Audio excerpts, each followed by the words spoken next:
পৃথিবীর ইতিহাসের সবচেয়ে বড় শেয়ার বাজারের রেকর্ড। প্রথম দিনেই শেয়ারের দাম বাড়ল প্রায় 30%। কিন্তু বিশ্বাস করুন, এই বিশাল সাফল্যের আসল কারণটা রকেট সায়েন্স নয়, বরং মহাকাশে ভাসমান এক বিশাল AI data centre.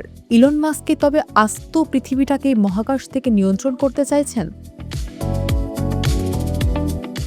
12 June share বাজারে SpaceX নামে নামার সঙ্গে সঙ্গে SpaceX গড়ে ফেলল নতুন ইতিহাস। কোম্পানিটির বাজার মূল্য এখন $1.77 ট্রিলিয়ন। সৌদি আরামকোর রেকর্ড ভেঙে চুরমার।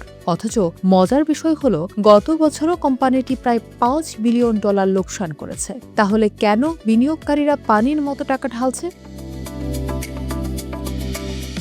কারণ মাস্কের পরিকল্পনা এখন আর শুধু রকেটে সীমাবদ্ধ নেই। তিনি আনতে চলেছেন AI-1 স্যাটেলাইট।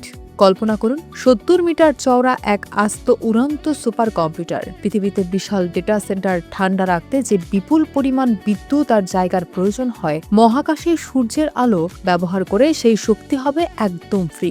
মাস্ক এমন 10 লাখ স্যাটেলাইট দিয়ে পুরো পৃথিবীটাকে একটা লেজারযুক্ত কম্পিউটিং জালের নিচে আনতে চান। সবাই কিন্তু এই স্বপ্নে মুশকুল নয়। অনেক বিশেষজ্ঞ বলছেন, মহাকাশের ডেটা সেন্টার এখনো স্রেফ কল্পবিজ্ঞানের মতো, যা বাস্তবে রূপ দেওয়া অত্যন্ত ব্যয়বহুল। কিন্তু থেমে নেই মাস্ক। শোনা যাচ্ছে, গুগলের মতো বড় বড় কোম্পানিগুলো এখনই কোটি কোটি ডলারের চুক্তি করে বসে আছে। 2027 সালের শেষে প্রথম AI-1 মহাকাশে উড়লেই পরিষ্কার হয়ে যাবে এটি কি এক বৈপ্লবিক প্রযুক্তি, নাকি মাস্ক এবার একটু বেশিই কল্পনাপ্রবণ হয়ে গেলেন। 10 বছর আগে পুনরায় ব্যবহারযোগ্য রকেটের কথা শুনলে সবাই পাগলামি বলতো। আজ সেটাই স্বাভাবিক।